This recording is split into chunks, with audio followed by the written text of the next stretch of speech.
Well, hello, everyone.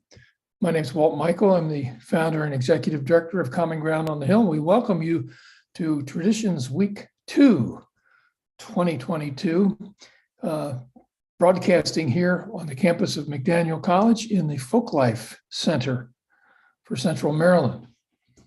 We're very happy to be here with you this evening, and we look forward to a wonderful keynote address. Our keynotes, we look to set the tone for everything else that's happening during the week, all the wonderful classes that are taking place. And we hope that it creates conversations among all of us, and that these conversations make their way into the other classrooms.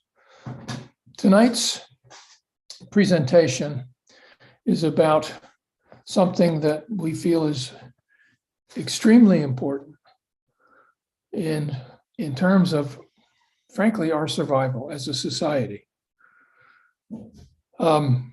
Today, the 19th mass shooting has happened in Chicago, 19th mass shooting after the shooting in Texas. It's unbelievable what we're going through. And I know that you all share this sense of frustration and if not panic, just not knowing what to do. Well, one of the things we can do is to start really looking at ourselves and what may be the root cause of a lot of this dysfunction. Our presenter tonight is Andrew Reiner, and the title of his presentation, his keynote, is Masculinity is at a Crossroads, why that matters for all of us. He has written an amazing book called Better Boys, Better Men. And I suggest that you order the book and read it and share it. Let me read to you what he has told us about his life so we get to understand a little bit more about him before he makes his presentation. In Andrew Reiner's words, my family and I lived near Frederick, Maryland, on a small mountain in a retrofitted mid-19th century cabin with crummy satellite internet connection, a leaking metal roof, gorgeous vistas, and sylvan peace that's often punctured by neighbors' rifle shots.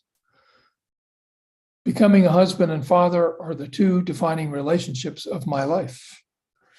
School never came easily to me as a child, yet I have found myself in the classroom since the mid-1990s, teaching at a small historically Black college, Coppin State University, then middle school English at a private school where I read The Telltale Heart to students in a moldering 18th century graveyard. I now teach writing, men's studies, and cultural studies at Towson University as a full-time lecturer. I've been a cultural critic of sorts, publishing pieces in the New York Times about the obsession with social perfection on social media and the challenges of teaching and practicing civility in an age of hyper-individuality in the Washington Post, among others. Better Boys, Better Men, published December 1st, 2020, Harper One Publishers, is a one-on-one with the reader about the many ways that the static business as usual masculine identity we tolerate and encourage in this culture no longer serves boys and men, nor the rest of us in a 21st century, where empathy, collaboration, and strong communication skills predominate. After researching this topic exhaustingly over 4 years, I can promise you, unlike many books on this topic, Better Boys, Better Men takes this conversation farther forward and trades in greater, more honest complexity. It goes beyond merely torching masculinity without any constructive ideas about what needs to rise up from the ashes. If there's anything I'm most proud of about Better Boys, Better Men is this. Through the many studies and boys and men's stories, as well as some of my own, the book ultimately constructs from the ashes a new, more dynamic masculine identity that allows for deeper emotional lives beyond anger. This gives boys and men permission to finally embrace their deeper humanity This is a masculine identity that's far more healthy, resilient, and sustainable for boys, for men, and for people of all genders. So we welcome Andrew Reiner to our keynote dais, and I'll be looking to speak with you after his presentation. Please make welcome Andrew Reiner. Good evening, everyone. It's a pleasure and an honor to be speaking with you this evening and to be part of the Common Ground on the Hill family. Well, if only for tonight, virtually no less. I'm sorry that I can't be there in person. I would love to be there in person. I was really hoping to be part of this experience in person this summer, but holiday responsibilities beckon. So I want to thank Walt Michael and AJ Bodner for the invitation to speak this evening and for their interest around my book, Better Boys, Better Men. And I want to thank Maria Wong for her tireless efforts and working with me on many levels and for making this keynote address happen. When Walt and I first spoke about the possibility of a collaboration just after the new year, I wasn't sure how my work was going to jibe with the work of Common Ground. But the more I thought about it, the more I could see a connection there. After all, folk music from around the world is known for not just chronicling, but for elevating the human condition. And I have always aimed for those same quixotic heights in my own writing, with my book and with my work around healthy masculinity, which is about changing and expanding the limiting, dusty script that we still give to boys who, of course, grow into men. So I want to take this moment just to read a really short excerpt that I think will give you a little bit of some framing in terms of the how and the why for my book, Better Boys, Better Men. Nice cover, huh? As I interviewed men of all ages for my book, I was reminded of the story about Rip Van Winkle. While hunting with his dog in the Catskill Mountains, Rip encounters Hendrik Hudson's diminutive, ghostly crew and joins them in ninepins and flagons of a bewitching ale. The next morning, Rip awakens alone, much aged. When he returns to his village, he discovers that 20 years have passed. The American Revolution has occurred, no one in his village remembers him, and everything he thought he knew from only a day before has radically changed. His old tavern buddies are long gone, and his identity as a royal subject no longer serves him. He is irrelevant. This is what so many boys and men are experiencing today. This is what I experienced when I first started examining my own masculine expressions 8 years ago. Like me, boys and men are still subjugated by a gender identity that, let's be honest, they're afraid to challenge, let alone liberate themselves from. Many seem like Rip, dislodged from his past. What happened to the identity that made sense? What happened to the easy paths to career, to earning enough to provide a home for themselves and their family? What happened to easy relationships with a partner, with children, with friends that didn't require so much work and emotional energy? I think many of us would agree. When boys and men are allowed to, when they're given permission to, integrate the fullness of their emotional lives, they learn to experience the full range of their humanity. When that happens, we come closer to creating a world that's more just, equitable, sustainable, and far less violent. That's one of the goals of folk music the world over. This evening, I want to talk about the critical juncture, what I call the crossroads, where many boys and men are in their masculine identity today, like Rip Van Winkle, and how this is disconnecting them from society on many levels with deleterious effects for everyone. We'll look at some of the most common ways that boys and men are struggling and falling behind. We'll look at the reasons behind their struggles and what we can do moving forward. But first, let me clarify. This is not that girls and women don't have their own struggles, because clearly they do.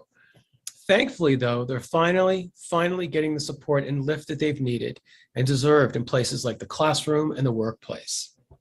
Since the early 2000s, schools have done a far better job of empowering girls academically and in sports.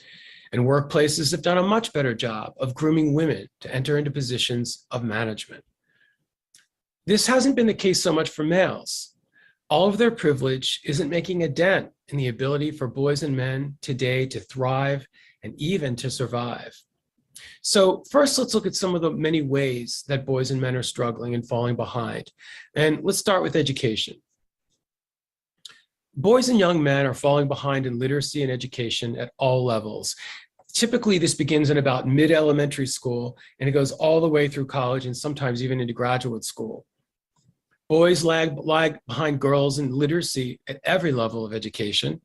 And if you work in education, you know that boys often don't have the same work ethic as girls.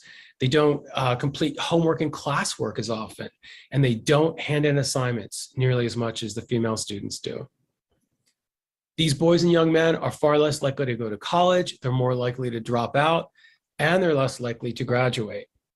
Young women are outpacing them at entering and graduating from law school and medical school, and increasingly many other graduate programs as well. Now the workplace. So young men aren't keeping up with young women at entry-level white-collar jobs. They're also not as likely to stay at jobs as long as women. They're less likely to move up the ladder vertically in their careers, and they're not as likely anymore to earn management positions. And I came across this stat recently that wasn't terribly surprising, and yet it was surprising. Young women ages 25 to 34, and we're talking about really kind of the beginning of the prime of working life. Young women in this age bracket are 2 times more likely to get and hold jobs after college than are their male cohorts with college degrees. So another area that it's important to look at when it comes to this struggle that I'm talking about is, of course, alcohol and opiate addiction. Men are 2 times more likely than women to die from alcohol-related death. The biggest spike in drug-related deaths is associated with the opioid epidemic, not surprisingly. And it is mostly white males, and second to white males, Native American males who are affected by this. 72% of the deaths that occur amongst males ages 25 to 54 are now from this opiate epidemic. Since 2020, that number has increased by nearly a third. So it's also really important, and this is something that I lean into in my book a lot, is the lack of emotional resiliency, the epidemics of despair, of loneliness, depression, and yes, suicide. First, let's talk about loneliness and despair. Boys and men of all ages, mostly beginning really probably in about their mid-20s and onward, are at the fore of the despair and the loneliness epidemics we're seeing in this culture, and increasingly worldwide. Boys and men are far more anxious and especially depressed than we realize. More on this to come. The suicide epidemic. Males ages 15 to 24, so we're talking about really the meat of the high school and college age cohort, are more than 3 times more likely to commit suicide than females the same age. Boys as young as 10 are now committing suicide and having suicidal thoughts. And an important Australian longitudinal study that I came across found that the more that boys conformed to traditional masculine values, the greater the likelihood of suicidal thoughts. In light of all this, it's probably not surprising that men of all ages are at the fore of the suicide epidemic. Men are now nearly 4 times more likely than women to commit suicide. So what I'd like to do now is talk about the whys. Why these struggles are going on now for boys and for men. And I think it's important to begin to go back to the sphere where historically boys and men spend most of their time, school and jobs. So, I just talked for a moment ago about what's going on in terms of statistics, with boys and men in school, what's happening in jobs. In terms of the why boys are falling behind in school, for many boys, education is a disconfirmation of their identity as ascending men. Ohio State researchers had conducted a study, and I'm really hoping that more researchers in education will follow this thread. And they really focused mostly on high school age boys. And what they found was that the more that these boys, these young men and boys, adhere to traditional masculine norms, the lower their GPA. Now, they observed what some of us paying close attention in education already knew, that boys who don't play sports feel that their status is compromised. They feel in some ways that they're being emasculated if they don't play sports. To some extent, it's the same thing with playing in school bands. That also feels emasculating. Being a good reader or writer or being good at languages decreases their status amongst their male peers. They fear above else appearing the way that girls do, as what they call tryhards, that they don't want to raise their hand in class, they don't want to ask questions, they don't want to seek out help, they don't want to risk appearing wrong, not in control of themselves, and not independent enough. Many boys renounce what girls understand is the key to success: healthy risk-taking, the things that I just mentioned, the hand raising, the taking part in conversations, asking questions, seeking out help. These are all signs of healthy risk-taking. Girls get this. An important thing also that I think those of us in education can also identify with is that the switch that we've had to standardized test taking and the curriculums that requires have really hurt boys, because it requires longer periods of staying in their seats, remaining quiet, staying focused. And especially if you know anything about the rates of ADHD and how they are, in fact, a lot higher than they used to be. And that's a whole nother conversation, of course. That, of course, is going to impact boys, because even though girls, of course, are affected by ADHD, it is far more common in boys. And then there's this, and this is something that we really don't talk about at all. And I talk a lot about this in my book. The new toolkit for success, socially, academically, professionally, has completely changed. There is now a socio-emotional literacy that is required to really be not just successful in the spheres of our lives, but to be considered acceptable. We're talking about things like empathy, self-awareness, compassion, collaboration, and curiosity. Now, these are all things that are only positives. You know, all boys and men should be hopefully learning how to do these things and learning to practice them. The problem is that none of these traits are ones that men, especially, and many boys today, were ever taught or really have ever really been walked through the paces of how to really learn these things. And yet, boys and men are expected to know these things. We expect boys to come to school knowing these traits, but we never really educate them on them. And they do need to be taught, because if we want boys to become more empathetic, more self-aware, compassionate, collaborative, and curious as men, then we need to find ways to teach this skill set to boys. So to give you an example, what I'm talking about, one of the things that I've started doing in the classroom, where I teach at the university, is having students use questions as much as answers during classroom conversation and discussions. It's a way of exploring topics we're learning about by using questions as much as answers, because not only does it, of course, really kind of kickstart conversation among students, and it empowers them to be the ones really kind of playing the role of teacher, but it's really encouraging a critical curiosity more than a need to say, I've always got the right answer, I've always got to be right, I've always got to be perfect. That's a big problem too. And to do so collaboratively. I sometimes do that, where I have them develop questions in groups, which encourages collaboration, curiosity, without feeling like they've got to come up with the right answer.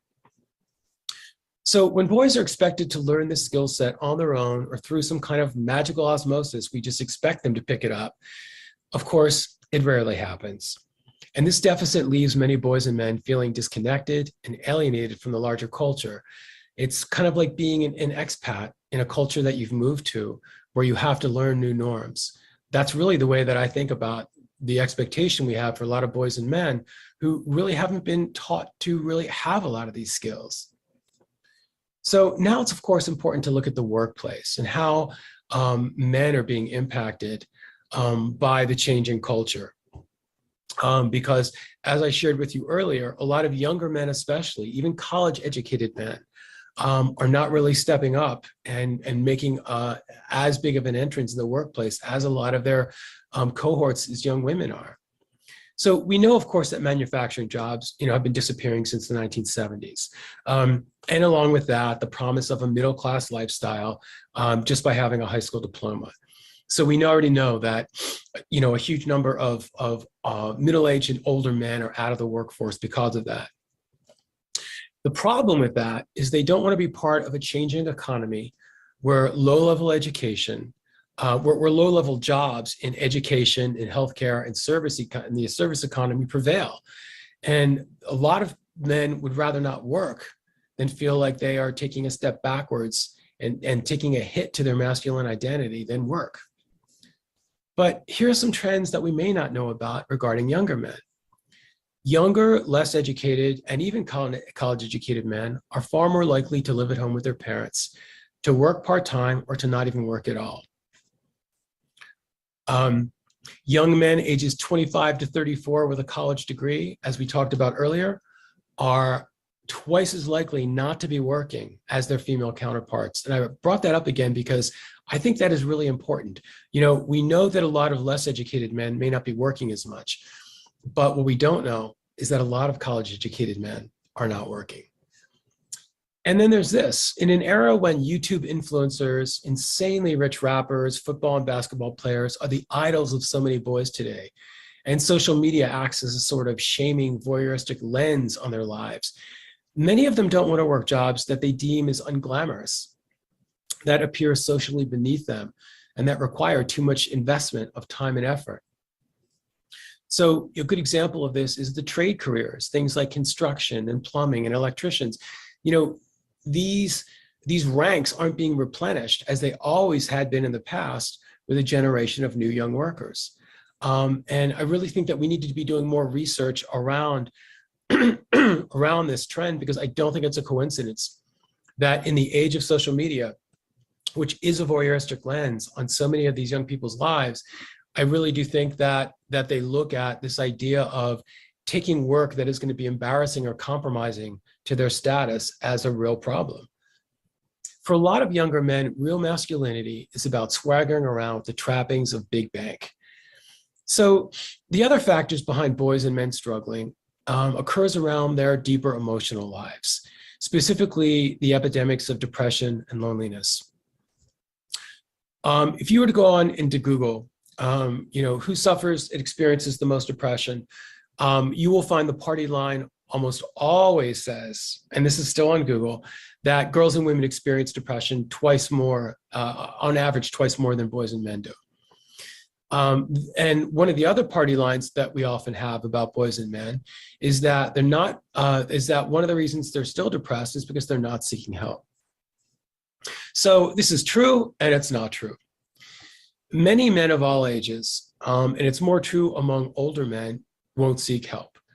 But depression in boys and men, believe it or not, is actually a lot of times missed and underdiagnosed by healthcare practitioners. There's a body of research, a growing body of research, shows that when the correct metrics are used to gauge depression in boys and men, that the rates of gender depression are nearly equal to those of females. A lot of practitioners are still looking for symptoms in depression that are far more common in females. Things like ennui, lethargy, sadness. These are some of the most common things. And these are symptoms that often do manifest in females and do sometimes manifest in males as well.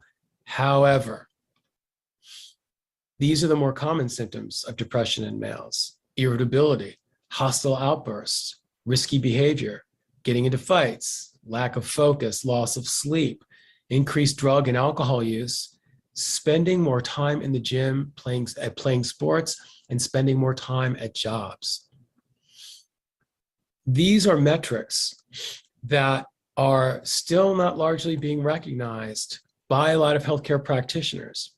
And one of the things I discovered recently that I think we need to be talking a lot about is that in the Bible of the mental health care industry called the DSM, which has all of the symptoms of all kinds of mental illness in patients, these symptoms that I just shared with you are not yet in the DSM for how to gauge depression in males.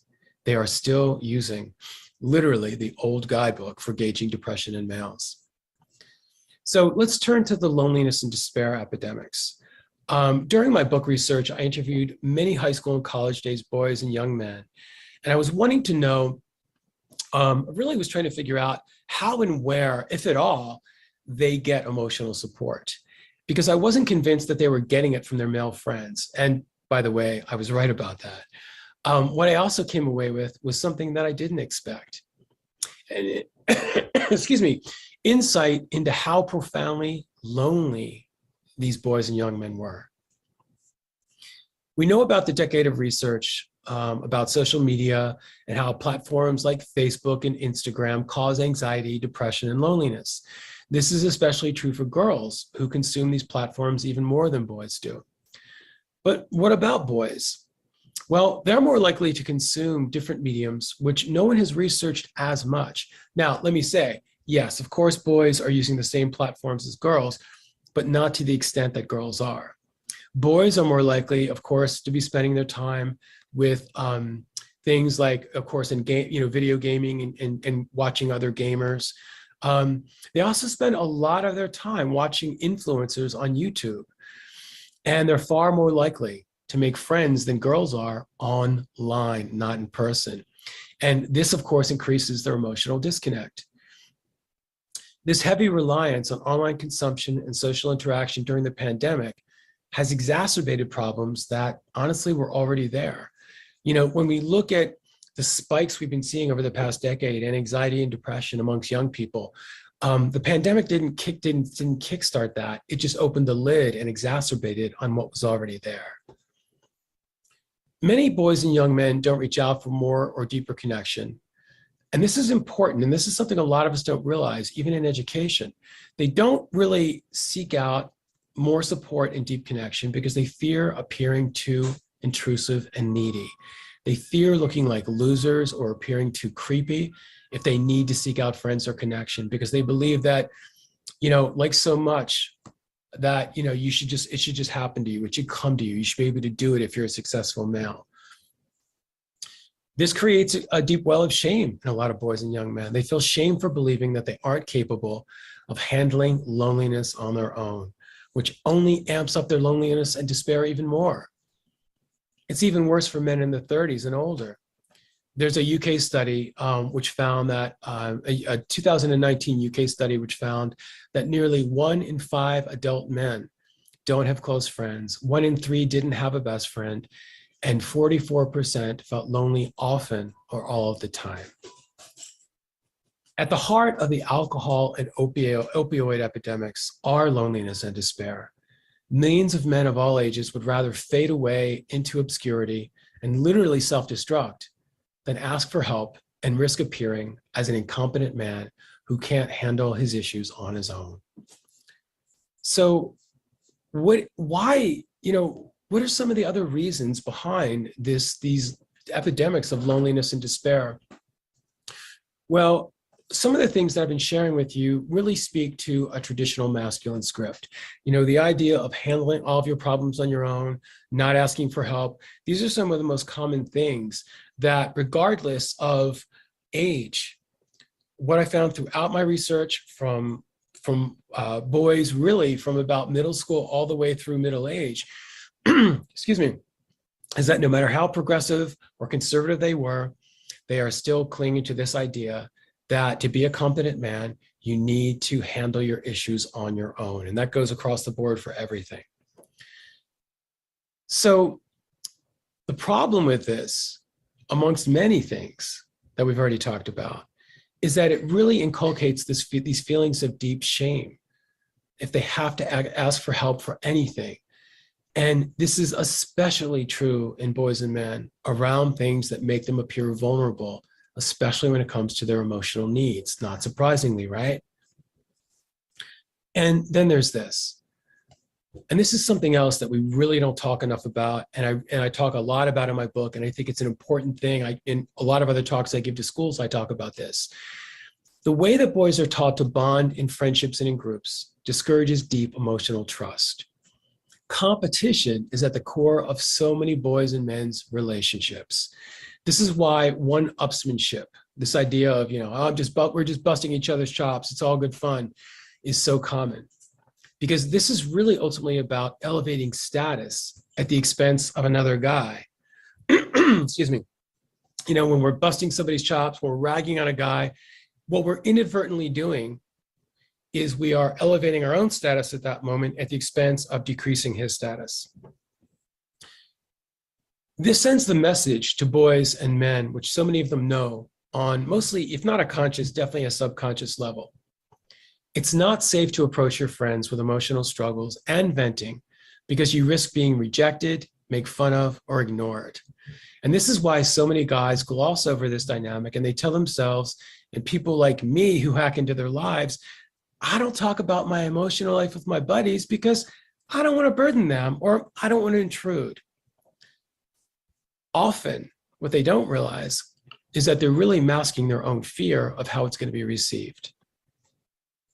As a result, boys grow into men who have each other's backs when it comes to their physical safety, but they abandon them when it comes to their deeper emotional needs. And this is why from late high school onwards, so many males seek out females when they need to confide and open up emotionally. I found that from high school well past middle age in my research. So the last factor that I want to discuss that affects boys and men's disconnect is another thing that in our culture we really haven't looked at, which is the shifting gendered landscape. Excuse me, need a quick coffee, not water, coffee.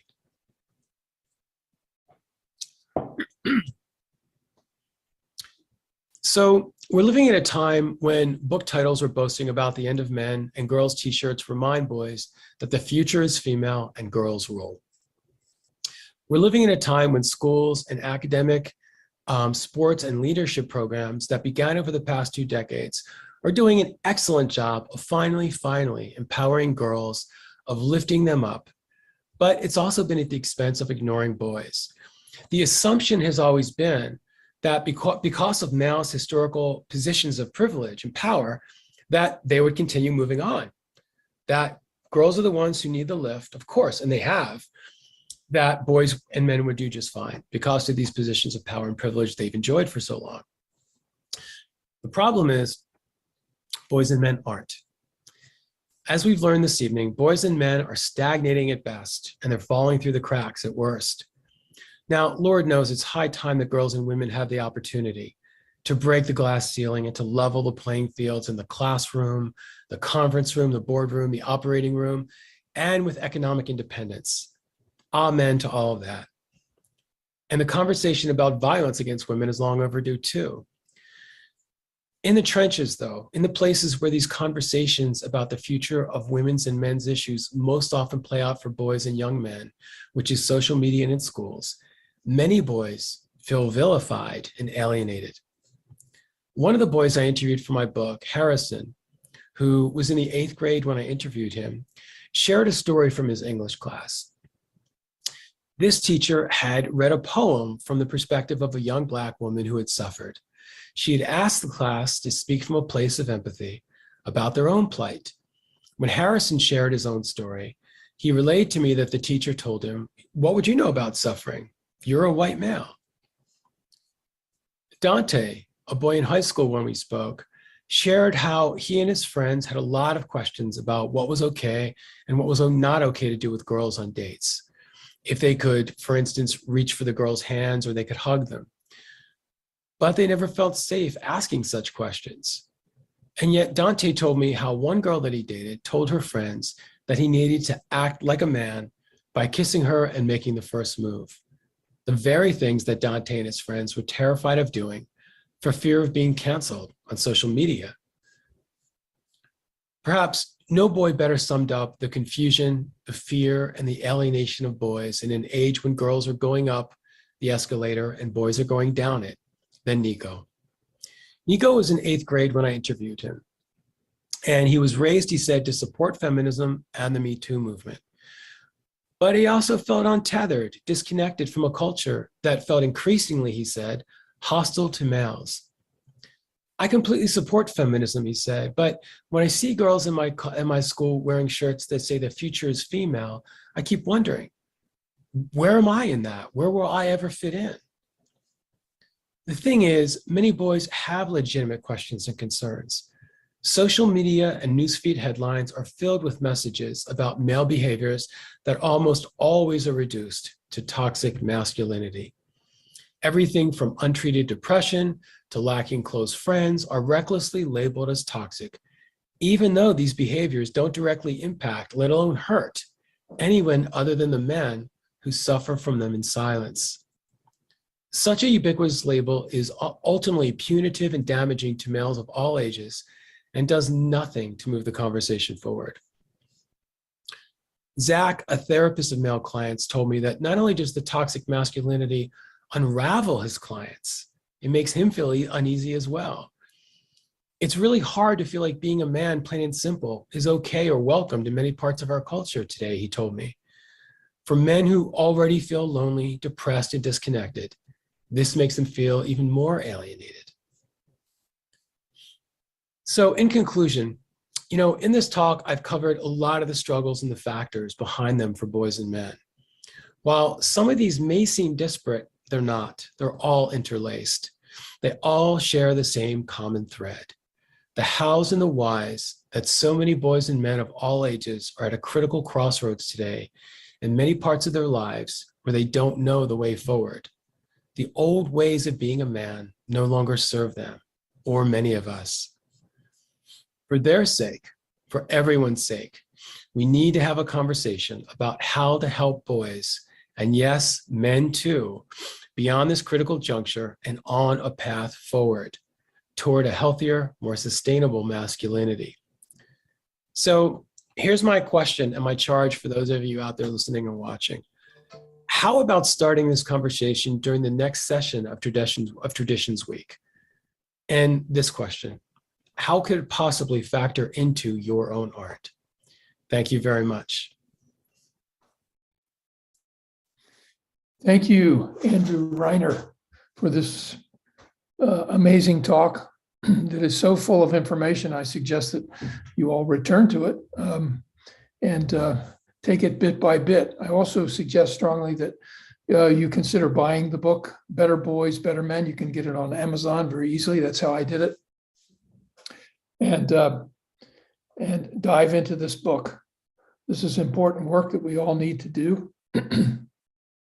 Another thing you can do is to sign up for week 3 in person to take Andrew's class, Behind the Mask, the real face of boys and men in the 21st century. So you would have a 75-minute per day class and an opportunity to study with him and perhaps take some things home to your community, to your classrooms, as to how better to serve all of us in helping boys be better men.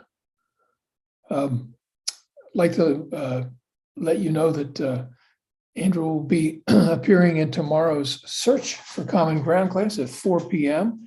If you go onto the Common Ground on the Hill website and find that class, you will see a link there that will allow you to come in and actually take part in conversations with Andrew. I will be the MC, so to speak, and we look forward to seeing you in that class. Tomorrow evening, Tuesday, July 5th, we will have Music Americana night with 5 great performers, and that is free and open to the public, and of course online. I would be remiss also if I didn't tell you to please consider attending the Common Ground on the Hill Roots Music and Arts Festival and the Deer Creek Fiddlers Convention, 2 wonderful festivals rolled into one on the campus of McDaniel College on July 16th, Saturday. It'll be 12 hours of amazing music, dance, art, good food, a wine and beer garden, and a time for us all to get together in a safe environment.